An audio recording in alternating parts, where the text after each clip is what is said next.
जय हिंद। देखिए, छत्तीसगढ़ जो मध्य प्रदेश से टूटकर अलग हुआ, तो छत्तीसगढ़ का जो निचला एरिया है इसमें 4 प्रमुख जिले सुकमा, दंतेवाड़ा, जगदलपुर और कांकेर, ये जिले को मिला के बस्तर डिवीजन बनता है। यहाँ पहाड़ी एरिया है, दंडकारण्य पहाड़ियाँ हैं सब यहाँ पे, और बहुत ही घने जंगल है।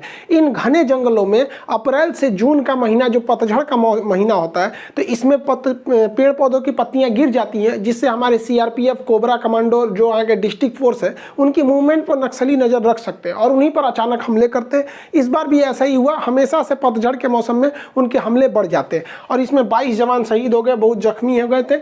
ऐसा हुआ था एक्चुअली 20 मार्च से ही हमारे CRPF के कमांडो, कोबरा कमांडो जो वहाँ के डिस्ट्रिक्ट पुलिस है, उन लोग का एक संयुक्त जो ऑपरेशन चल रहा था वो 20 मार्च से ही चल रहा था। इसी में हमारे सैनिक जाते थे।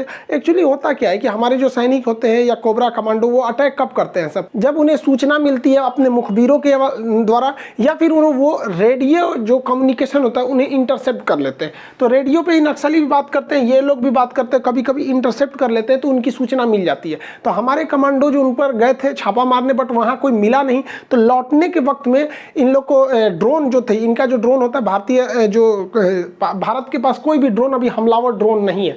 हमलावर ड्रोन की अभी डीलिंग हो रही है, हो जाएगा तब होगा। तो उस पर इन लोग को खबर आने लगा कि भाई नक्सली इन्हें चारों ओर से घेर रहे हैं। वो यू शेप में इन्हें घेर रहे थे नक्सली, इन्हें चारों दिशा से। तो हमारे जो कमांडोज थे वो फंसते जा रहे थे सब। इन्हीं में से अचानक जब हो गया तो इन्होंने अम्बुश लगा दिया। अम्बुश क्या होता है? टेक्निकल वर्ड होता है। जिस तरह से किसी जगह पे जासूसी करने को फौज में टेक्निकल भाषा में पेट्रोलिंग करते हैं, उसी तरह अचानक हमला करने को अम्बुश कहते हैं।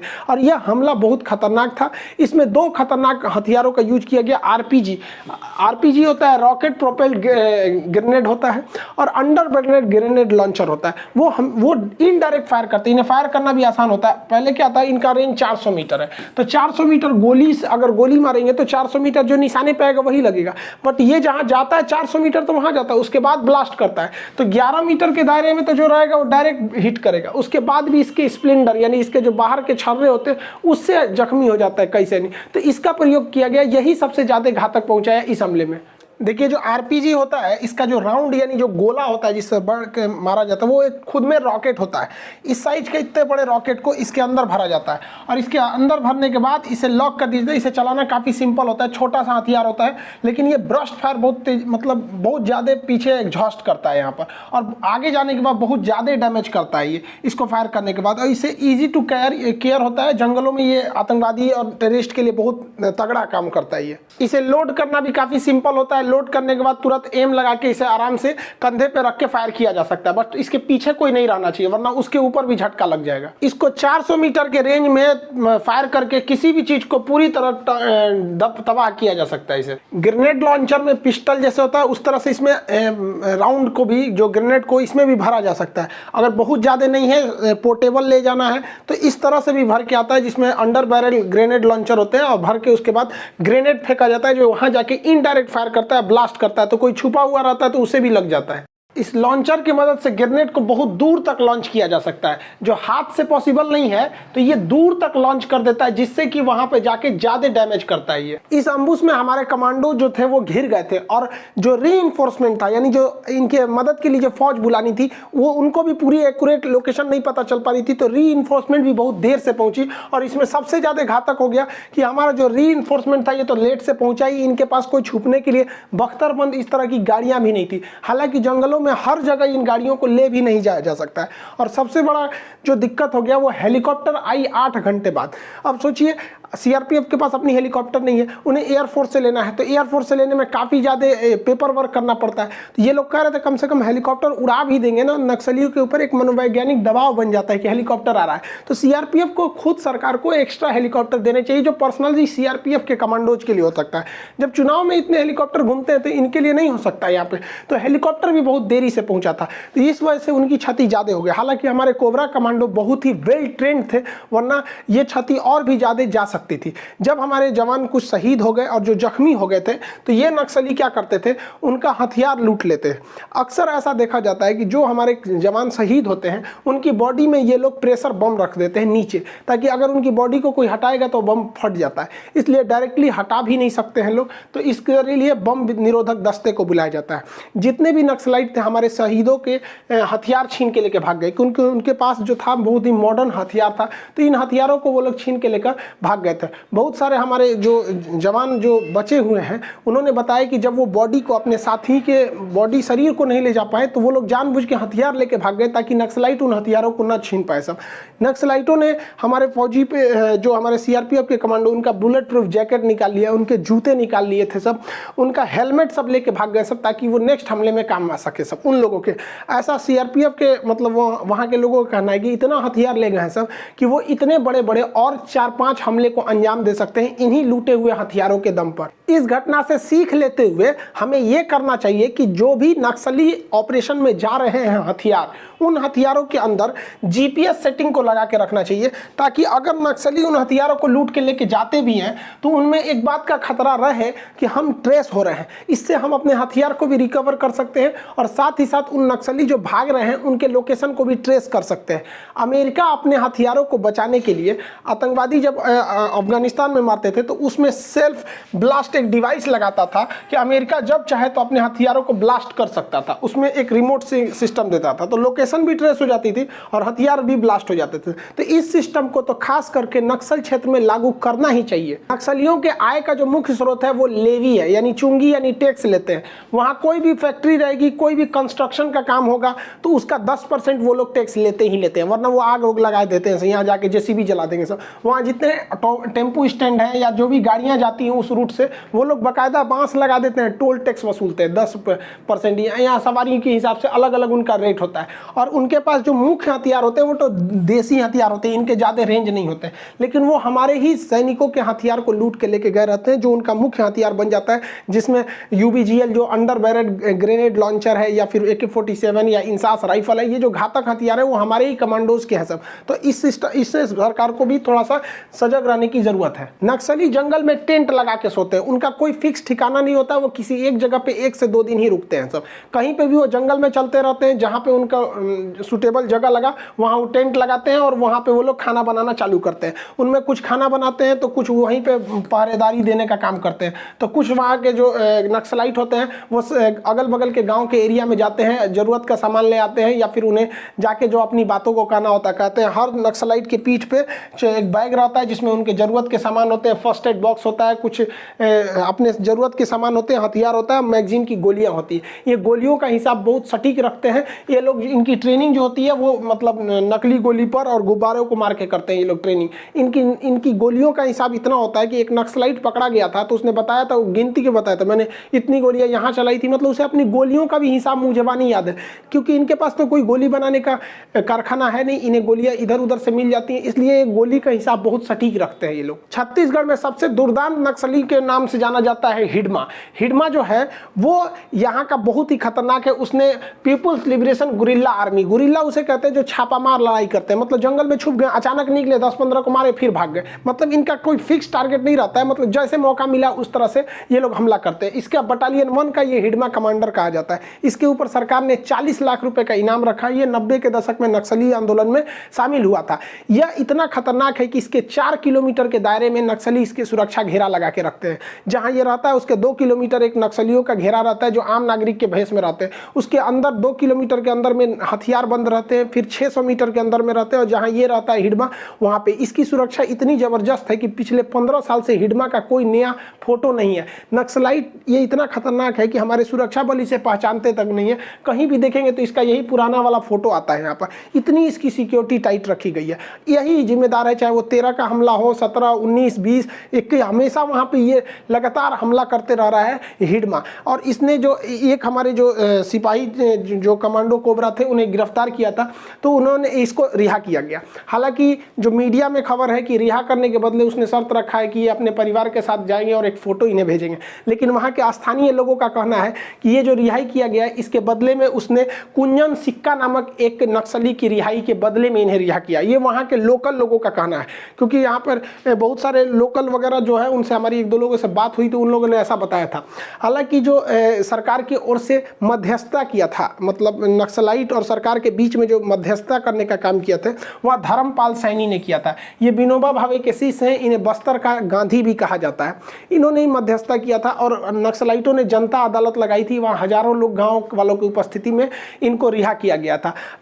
नक्सलियों ने वहाँ के लोकल पत्रकारों को धमकी दिया था कि जब तक हम इन्हें यहाँ लाएंगे नहीं तब तक कोई फोटो नहीं खींच सकता है। इसलिए किसी भी न्यूज़ चैनल पे देखेंगे तो आपको एक ही फोटो दिखाया जाएगा कि जब इन्हें वो रस्सियों से खोल रहे हैं, ये नहीं दिखाया जाएगा कि कहाँ से लेके आए और फिर इन्हें छोड़ने के बाद कहाँ चले गए। नक्सली एक एक पत्रकार के बहुत गहन नजर रख रहे थे। नक्सलियों की सबसे बड़ी ताकत होती है ग्रामीणों का सपोर्ट और उनकी खुफिया जानकारी। इनके पास खुफिया जानकारी बहुत ज्यादा रहती है। ये जो होते हैं ग्रामीणों से बहुत ज्यादा अटैच में रहते हैं। नक्सलियों की पृष्ठभूमि को देखते आखिर ये नक्सल शुरू कब हुआ। 60 के दशक में भारत में किसानों की दुर्दशा बहुत ही दयनीय हो गई थी। भारत में जो बाल मजदूर हैं, बेरोजगारी की समस्या अपने चरम सीमा पर थी और इसी सब के बीच में जो कॉन्ट्रैक्टर थे वो गरीब मजदूरों पे बहुत ज़्यादा अत्याचार करते थे। इसी सिलसिले में दो प्रमुख कम्युनिस्ट विचारधारा के, कम्युनिस्ट पार्टी के दो प्रमुख नेता थे, कानू सन्याल और चारू मजुमदार। इन लोगों ने 1967 में इस आंदोलन को उग्र रूप दे दिया और जैसे ही इन लोगों ने उग्र रूप दिया ये बहुत विकराल रूप लेता गया और ये दार्जिलिंग, पश्चिम बंगाल के दार्जिलिंग जिला है, उस दार्जिलिंग जिला में एक गांव है नक्सलबाड़ी, वहां से यह उग्र आंदोलन चालू हुआ था। यह आंदोलन केवल और केवल भ्रष्टाचार के खिलाफ था, भारत में जो असमानता हो रही थी उसके खिलाफ था। वर्तमान में नक्सल आंदोलन जो है यह कम्युनिस्ट का ही एक रोल है, यह अपने खुद के रास्ते से भटक गया है। लेकिन इसकी एक ही है कि भैया ये सरकार के साथ ये कहते हैं कि समानता का भाव रखें। भारत में असमानता किस तरह है आप बस इस बात से अंदाजा लगाइए कि भारत में एक और तो इतने अमीर लोग हैं कि टोटल भारत का 73% पैसा केवल 1% लोगों के पास है। यानी भारत के केवल 1% ऐसी आबादी है जो कुल पैसे का 73% उन्हीं के पास रहती है। उनके पास हर सुख सुविधाएं हैं, ये भारत का ही सीन है। उनको छुट्टियां मनाने के लिए है, एक से एक रेस्टोरेंट है, पैसा है, बहुत है। लेकिन यही वो भारत है जहां एक तरफ इतनी भयानक गरीबी है जिसका कोई हद नहीं। इसी के खिलाफ लड़ाई है नक्सल की लड़ाई, और ये लड़ाई बहुत आगे चली गई और किसानों को अपने फेवर में ले लेते हैं। अब किसानों की भारत में सुनने वाला है कौन? महाराष्ट्र के नागपुर से हजारों किसान जो थे वो दिल्ली की यात्रा के लिए कूच कर गए। लेकिन हमारे न्यूज़ चैनल पे बैठे बिस्कन्याओं को तो ये समझ में आया नहीं, ये कोई मीडिया नहीं बना। लेकिन वही कोई बॉलीवुड की सेलिब्रिटी कुछ बोल देगा तो उसको बहुत ज़्यादा दिया जाएगा तवज्जो। आप देखेंगे यही हाल हो गया दिल्ली बॉर्डर पे, जो सिंघू बॉर्डर, गाजीपुर बॉर्डर, यहाँ जो किसानों का था वो अजीब सिचुएशन में रह गया है। मतलब अब उसे कोई कवरेज ही नहीं दे रहा है, ना ही कोई उसे सीरियस ले रहा है। ये एक समस्या है यहाँ पर। अब नक्सलाइटों को ऐसी ही चीज़ों में एक बहाना मिल जाता है कि देखो भैया सरकार तो तुम्हारा कोई सुन नहीं रहा है, इससे अच्छा तुम हमारे जनता दिन अदालत में आ जाओ, यानी जनता की अदालत में। तो नक्सलाइट लोगों को समझाने में मतलब कामयाब हो जाते हैं ऐसी घटनाओं को देखते हुए। तो ये नक्सलाइटों को जनता के बीच में पकड़ बनाने का एक मौका दे देती है। हालांकि ऐसा नहीं है कि नक्सलाइटों के खिलाफ सरकार ने कुछ कदम नहीं उठाए हैं। जो भी सरकार है पिछले से लेकर अभी तक में कुछ ना कुछ कदम अच्छे उठाए ही हैं। 2008 की बात करेंगे तो भारत में 233 जिले थे जो नक्सल प्रभावित थे। वर्तमान में समय में लगभग 90 जिले हैं जो नक्सल प्रभावित हैं, यानी टोटल 11 राज्य के 90 जिले नक्सल प्रभावित हैं। तो इसमें एक अच्छी बात यह है कि नक्सलाइटों की संख्या घट भी रही है, लेकिन कुछ गलत बात यह है कि कुछ ऐसे भी जिले हैं जहां पहले नक्सल समस्या नहीं थी, अब वहां भी नक्सलों को देखा जा रहा है। इसमें मुख्य रूप से जो जिले राज्य आते हैं पश्चिम बंगाल, झारखंड, बिहार, उड़ीसा, छत्तीसगढ़, ये मुख्य रूप से प्रभावित है। इसके अलावे भी टोटल 11 राज्य हैं यहाँ पर जहाँ जहाँ नक्सली होते हैं उस एरिया को रेड कॉरिडोर के नाम से जाना जाता है। तो ये अब एक अर्बन नक्सल शब्द आया है। वो अर्बन नक्सल का मतलब होता है वैचारिक रूप से, जैसे ये यहाँ पे तो हथियार रूप से ये लोग लड़ाई करने लगते हैं, तो वहाँ वैचारिक एक इन लोग को सपोर्ट मिल जाता है कि सहानुभूति के तौर पे कि मतलब गवर्नमेंट अगर गरीबी नहीं दूर करेगी तो ये भी एक तरह से कहिएगा कि अगर असमानता नहीं रहेगी तो ये बस्तर वगैरह वाले एरिया में बहुत ज़्यादा असमानता है। अब ये नक्सल समस्या कितना खतरनाक है, जब मनमोहन सिंह प्रधानमंत्री थे तो उन्होंने कहा था कि देश के लिए सबसे बड़ी चुनौती नक्सल समस्या है। आप एक आंकड़े को देखिए, हम 10 साल का आंकड़ा लिए हैं 2009 से लेकर 2019 तक।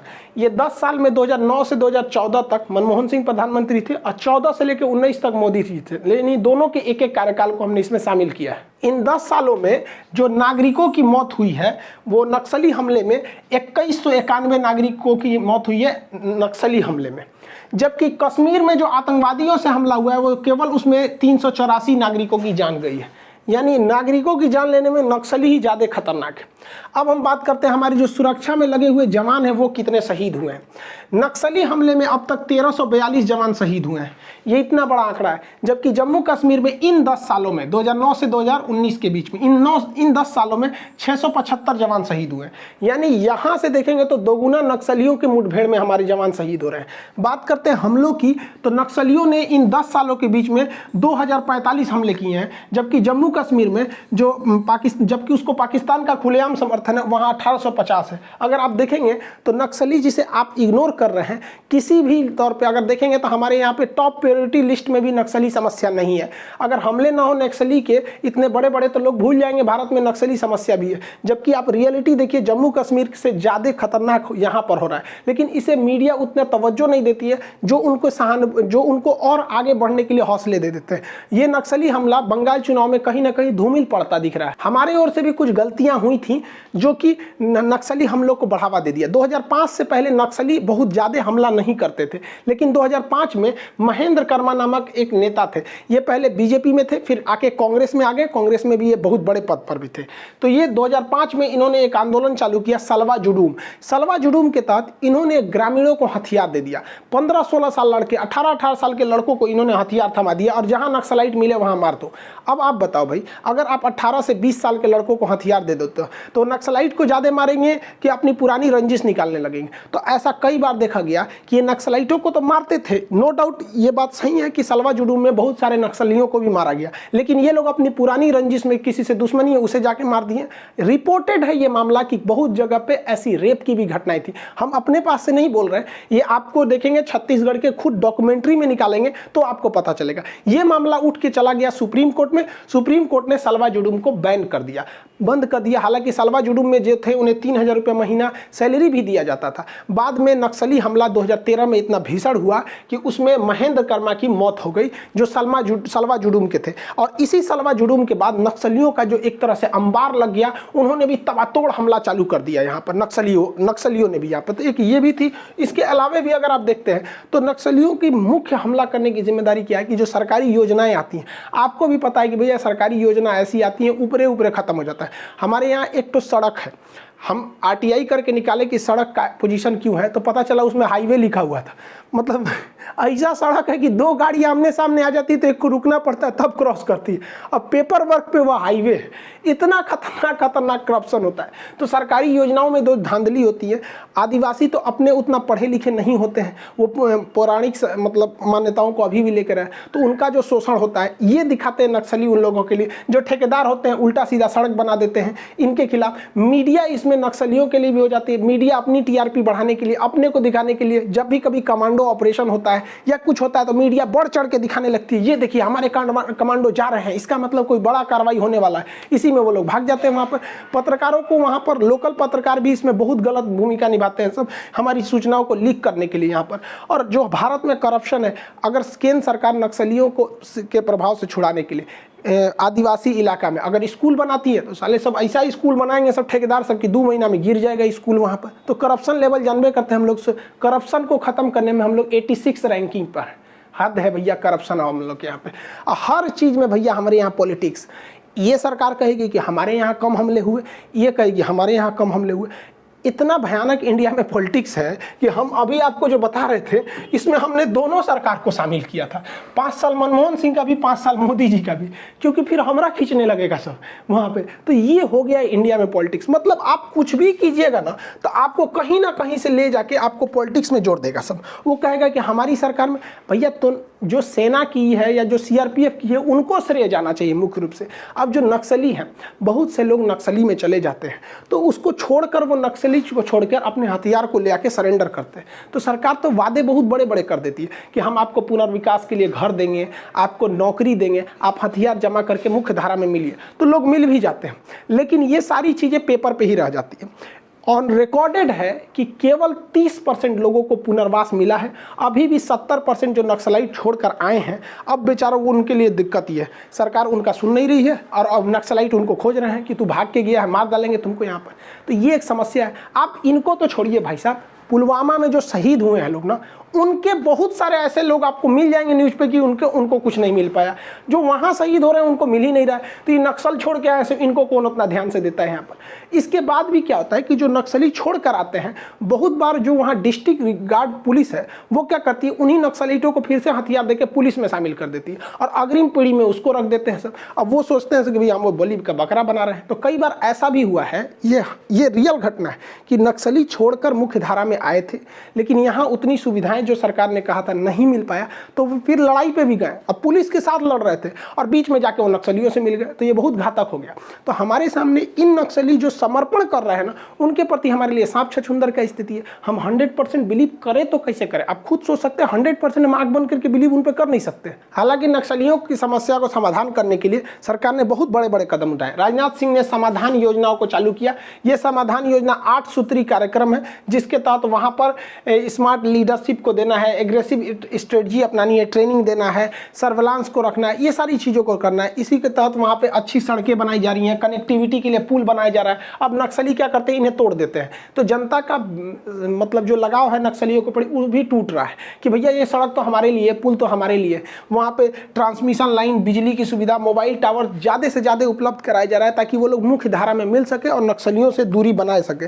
यहाँ पर सरकार ने भी वहाँ पर स्कूल खोले हैं, हॉस्पिटल खोले हैं। अब नक्सलाइट कहते हैं वहाँ मत जाओ, सरकार को भी करना चाहिए। जिस तरह से एक मतलब हम लोगों ने वैक्सीन लगाने के लिए एक उम्र की श्रेणी बनाया है ना कि 45 से 60 वालों को, 60 से ऊपर वालों को, जितने विदेशों में हमने वैक्सीन मतलब निर्यात किया है वहाँ पे, अगर उससे कुछ ही वैक्सीन की मात्रा में हम लोग आदिवासियों को वैक्सीनेशन कर सकते हैं, इससे कि हम उनका दिल जीत सकते हैं कि देखो भैया भारत में एक ऐसी भी स्कीम है कि नहीं आदिवासियों को भी वैक्सीन लगेगी। तो इससे क्या है कि उनका एफेक्शन तोड़ना है, नक्सलियों के प्रति उनका जो स्नेह है उसे तोड़ना है कि नहीं सरकार हमारा भी ख्याल रख रही है। नक्सलाइटों को तो वैक्सीन उनके पास कहाँ से आएगा, तो सरकार इन्हें भी दे सकती है। हालांकि हमारा संविधान जिस हिसाब से लिख कर गया है, इसमें नक्सली समस्या कभी उभरने ही नहीं देता। संविधान के कॉन्स्टिट्यूशन का जो 5वीं अनुसूची है, 5वीं अनुसूची में SC ST यानी जनजातियों के लिए कहा गया है कि एक अलग से ट्राइबल एडवाइजरी कमेटी बनाई जाएगी। यह कमेटी पंचायती राज की तरह ही लागू होगा, लेकिन वो अपने क्षेत्र की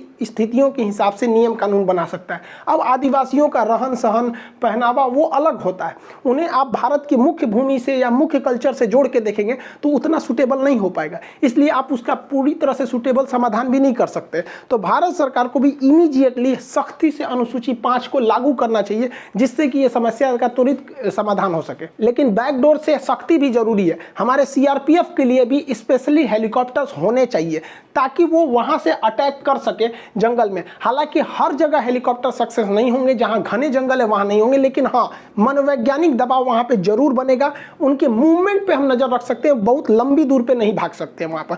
और हेलीकॉप्टर्स में जो गन लगे होते हैं इनका रेंज ज्यादा होता है, ये काफी हाइट पे उड़ते हैं, यानी ये एक जगह खड़े भी रहेंगे तो नक्सली उन्हें मार नहीं सकते, क्योंकि नक्सलियों का रेंज 400 मीटर होता है। हेलीकॉप्टर को 1000 मीटर के ऊपर रख दीजिए तो ये मार ही नहीं सकते उनको। स्टिंगर या ईगला मिसाइल से मारेंगे तो फिर सेना आ जाएगी वहां पर, तो ये अपने पैर पे कुल्हाड़ी मार देंगे। हेलीकॉप्टर से अटैक करने का सबसे बड़ा फायदा है ना, इनमें बुलेट्स बहुत ज्यादा आती हैं, साथ ही इनमें रॉकेट भी लगा सकते हैं जब कभी भी हमें ज्यादा बड़े एरिया को डिस्ट्रॉय करना है। इसमें गोलियां इतनी ज्यादा आ जाती हैं कि इतनी गोलियां तो कभी एक बंदूक में जाएगी नहीं, वरना बंदूक भारी हो जाएगा। और हेलीकॉप्टर को भारी से क्या मतलब, तो मशीन उड़ा रहा है, इसमें इसकी गोलियों के रेंज भी ज्यादा होते हैं और इसमें बहुत ज्यादा मात्रा में इतने हैवी एमुनेशंस को लगाए जाते हैं। और दोनों साइड में गन होते हैं, इस साइड भी और दूसरे साइड भी। यहाँ ध्यान देंगे, इसके इस साइड भी गन है और इस साइड में भी गन है, दोनों से। इधर सिंगल बैरल है और इधर मल्टी बैरल गन है, दोनों साइड से मतलब गन लगा के इसमें हम लोग ज्यादा हमला कर सकते हैं, किसी बड़े एरिया को आराम से हमला कर सकते हैं। इन हेलीकॉप्टर्स का अगर फ्यूल प्रॉब्लम होगा बीच में तो कहीं पे भी लैंड करा के और आराम से इनमें रिफ्यूलिंग किया जा सकता है। अगर एयर रिफ्यूलिंग नहीं है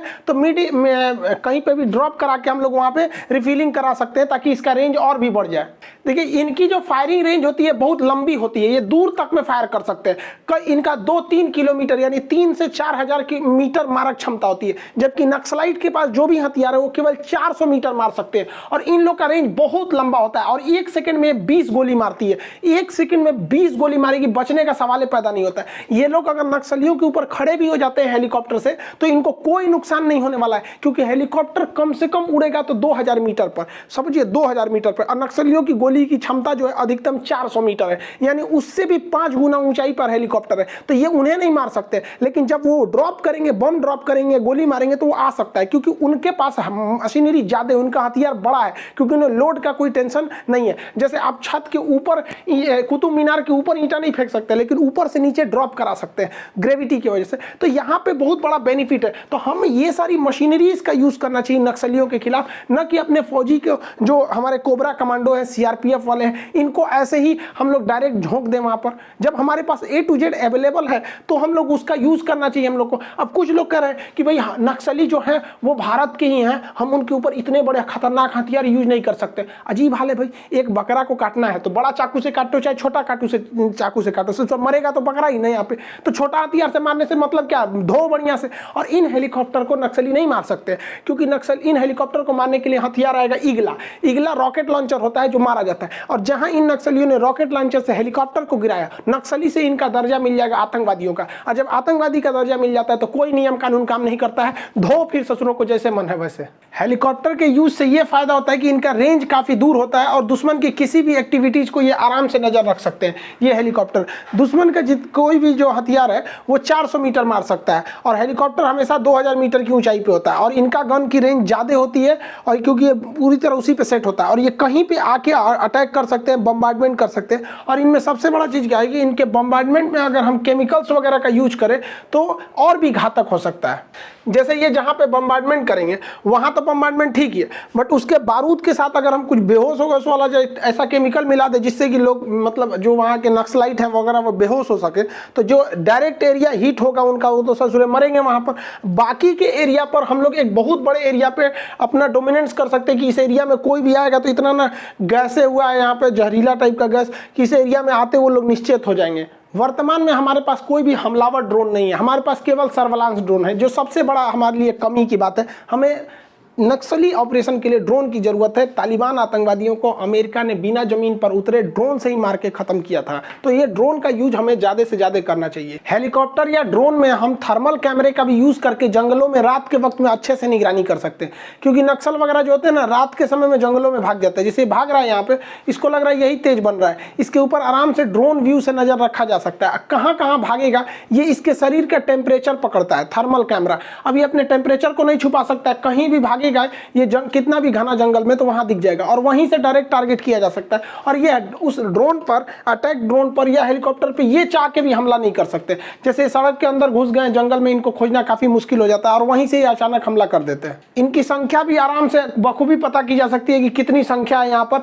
उस हिसाब से हमारी तैयारी भी हो जाएगी और इसे घेरने के लिए पूरा प्लान बन सकता है। बख्तरबंद गाड़ियां, हालांकि बख्तरबंद गाड़ियां हैं हमारे पास, लेकिन पर्याप्त संख्या में नहीं है। आप देखिए, अगर हमारे पुलवामा में जो सैनिक जा रहे थे, अगर वो बख्तरबंद गाड़ी में जाते तो उतना बड़ा ब्लास्ट नहीं होता, लेकिन ये गाड़ियों की भी अपनी सीमा है, जंगल के अंदर ये नहीं घुस सकते हैं वहां पर। और इसके और यहाँ पर, और रही बात पारा SF कमांडो या जो स्पेशल फोर्सेज है, तो इसके लिए अब कोबरा के साथ साथ स्पेशल कमांडोज को भी लाना चाहिए, जो पूरी तरह से वेल ट्रेंड है ऐसे ऑपरेशन को करने के लिए। और अभी जो टेक्नोलॉजी देखिए, नक्सलाइट जो है सब वो प्रकृति नेचर का फायदा उठा के छुप रहे हैं, तो उन्हें ढूंढने के लिए हमें टेक्नोलॉजी का फायदा उठाना पड़ेगा। हमारे पास रडार है, हमारे पास थर्मल इमेजिंग कैमरा है, वो कितना भी छुप जाएंगे ना, थर्मल इमेजिंग कैमरा उन्हें पकड़ लेगा, क्योंकि वो हीट को पकड़ता है, टेम्परेचर को, टेम्परेचर में आराम से पकड़े जाएंगे। वहाँ आप मोशन डिटेक्टिव चिप लगा सकते हैं कि वहाँ कहीं भी हलचल होगा तो बता देगा कि यहाँ पे हलचल हो रहा है, इस टाइप का। तो टेक्नोलॉजी का हम जितना ज़्यादा प्रयोग करेंगे, नक्सलियों पर हम भारी पड़ेंगे, क्योंकि नक्सली इस तरह के जंगल में घुस जाते हैं। यहाँ आप अगर उनको पैदल पैदल खोजेंगे, पता चला कोई एक तो पेड़ पर बैठा है, कोई इधर है कि इधर है, बहुत सारा दिक्कत हो जाएगा। तो हमें क्या है कि अलग अलग जगह पे कहीं कैमरेज वगैरह टेक्नोलॉजी वाली चीज़ों का यूज करेंगे तो ही हम उनसे जीत सकते हैं। वरना हालांकि नक्सलियों को भी देखिए, वो जब भी हमला करेंगे तो अप्रैल से जून के महीने में, पतझड़ के समय, ताकि उनको भी हमारी सैनिकों के मूवमेंट नहीं दिख पाते हैं सब। और अभी के वक्त में तो जासूसी बहुत ज़्यादा जरूरी है, नक्सलियों की इंटेलिजेंस का होना जरूरी है।